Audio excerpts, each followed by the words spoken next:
देखो ये जो कॉम्प्रिहेंशन है ना, इसमें क्या गिवन है, P Q R three distinct points हैं सर्कल के ऊपर, और L M N are the points on the ellipse. ठीक है, तो P L Q M N are the perpendicular to x axis which each segment not intersecting the x axis, मतलब same side में है। तो सेम साइड में मतलब ये क्या है, करस्पॉन्डिंग पॉइंट्स है ना, क्या है, करस्पॉन्डिंग पॉइंट्स। ठीक है, so none of these points lies on the coordinate axis and PQR have been chosen so that the area of the triangle PQR is maximum। तो हमने क्या किया है, area of the triangle LMN पूछा है। तो इनका एक रिलेशन होता है कि करस्पॉन्डिंग पॉइंट्स का और उनके साथ जो एरिया होता है वो सिमेट्रिकल होता है। चलो सबसे पहले अपन क्या करते हैं, सर्कल के ऊपर, ये जो अपना सर्कल था ना, x square plus y square equal to 25, इस सर्कल के ऊपर मैंने 3 पॉइंट माने, पी, थीटा, क्यू और आर। अब इन तीनों पॉइंट्स में से मैंने, देखो क्या किया, ये यदि इसका एरिया यदि आपको मैक्सिमाइज करना है तो ये वर्टाइसेस होंगे एक इक्विलेटरल ट्राइंगल के। ठीक है, अब इक्विलेटरल ट्राइंगल के होंगे तो ये वाला वर्टेक्स यहाँ तो हो नहीं सकता, पहला वाला पॉइंट। ठीक है, तो हमने पी थीटा ले लिया, तो दूसरा वाला जो पॉइंट होगा वो थीटा प्लस 2 पाई बाई 3 होगा। रोटेशन थ्योरम यूज में लो आप, कॉम्प्लेक्स नंबर में जो हमने रोटेशन थ्योरम पढ़ी थी ना, r e to the power iota theta. ठीक है, तो ये जो भी नंबर है, सपोज ये आर पर है डिस्टेंस, तो r e to the power iota 2 pi by 3, मतलब थीटा प्लस 2 पाई बाई 3। फिर अगला हो जाएगा थीटा प्लस 4 पाई बाई 3। इस प्रकार से हम लोग ये 3 पॉइंट ले सकते हैं। ये बात समझ में आई क्या? तो P Q are must be Yes, sir. Equilateral triangle होना चाहिए, इसके लिए ऐसा आएगा। एंड ये तीनों पॉइंट्स आ गए मेरे पास, पी का आ गया, क्यू का आ गया और आर का आ गया। अब सबसे पहले मैं पी क्यू आर के एरिया की बात करता हूँ। तो पी क्यू आर का एरिया मैं कैसे निकालूंगा, इसके बारे में देखते हैं। इक्विलेटरल ट्राइंगल का एरिया होता है √3/4 side square. It means we need to identify the side length. अब आप साइड लेंथ देखो, ये जो डिस्टेंस है ये है 5, ये है 5, तो मैं ये वाले डिस्टेंस निकाल सकता हूँ आसानी से।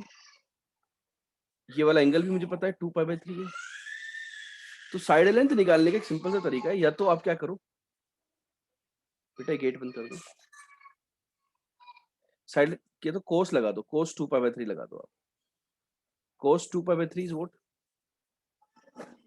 5 square plus 5 square minus opposite side जो भी है P Q square upon twice of 5 × 5। Yes और नो?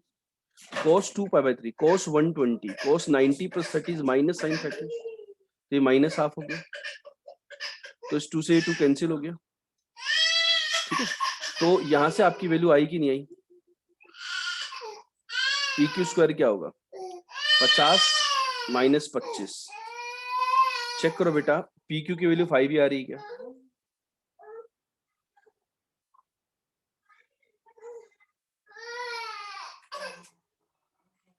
यस और नो में आंसर दो।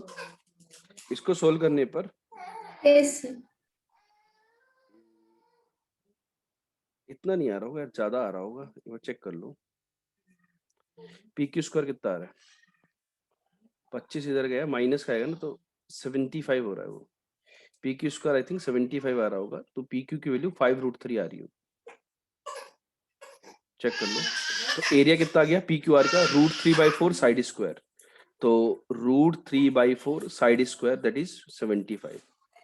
तो 75 √3/4, ये किसका एरिया आया, पी क्यू आर का एरिया आया, पी क्यू आर का एरिया आया। ठीक है, अब देखो ये जो करस्पॉन्डिंग पॉइंट्स होंगे, जैसे ये एल है, ये एम है और ये एन है, तो यदि सर्कल के ऊपर point A cos theta coma A sine theta होता है, तो इसके ऊपर पॉइंट क्या होता था, याद करो, एल वाला पॉइंट की coordinate A cos theta comma B sine theta होता है ना।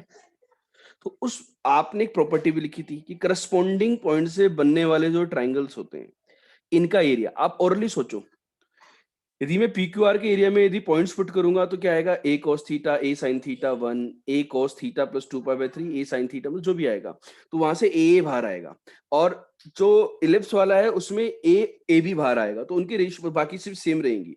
तो ए बाई बी होगा कि नहीं होगा, P Q R upon L M N का एरिया का रेशियो ए बाई बी होगा, तो ये 5/4 आ गया। तो एल एम एन का जो एरिया होगा वो पी क्यू आर की वैल्यू डाल देंगे और ये एल एम एन का एरिया। ये बात क्लियर हुई कि नहीं हुई कि how you can solve this first question? तो यहाँ पर हमें क्या सर प्रॉपर्टी ये है, एक मिनट, प्रॉपर्टी है कि एरिया ऑफ ट्राइंगल, मतलब जो इलिप्स के ऊपर जो पॉइंट होते हैं और जो करस्पॉन्डिंग पॉइंट्स होते हैं सर्कल के ऊपर, उनका रेशियो b/a के इक्वल होता है, ठीक है। और साथ में क्या यूज में दिया, सर्कल के ऊपर जो ट्राइंगल बना रहे थे उसका एरिया मैक्सिमम होने के लिए that circle has to be an equilateral triangle. हाँ बोलो ऋषभ। यही पूछना था, लेकिन इसको प्रूव कैसे कर सकते हैं? सर्कल के एरिया को मैक्सिमम करने के लिए नो सर, ये रेशियो जो आप बताए b/a होता है।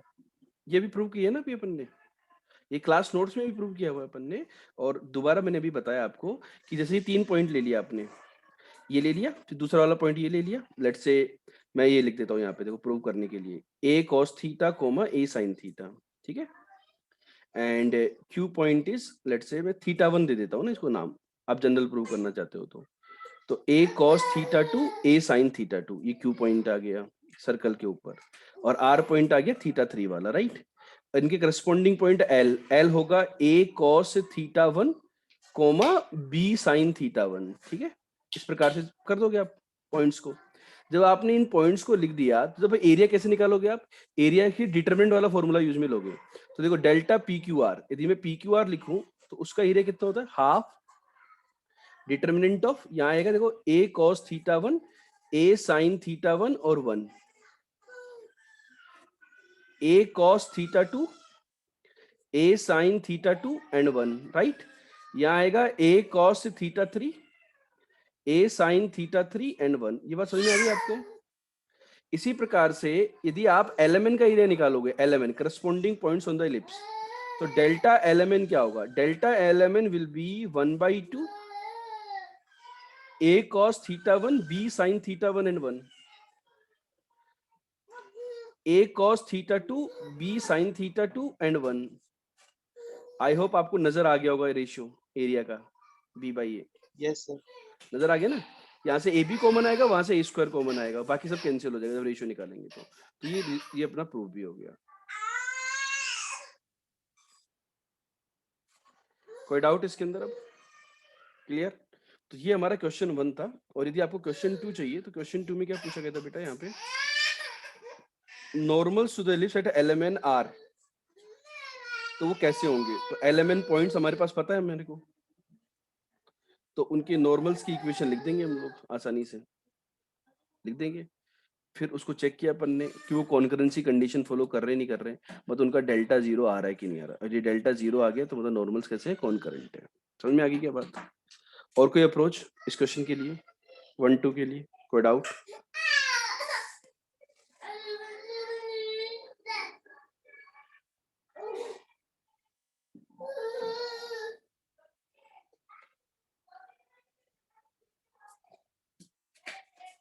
ठीक है, चलो। तो ये था कॉम्प्रिहेंशन 1, क्वेश्चन नंबर 1-2।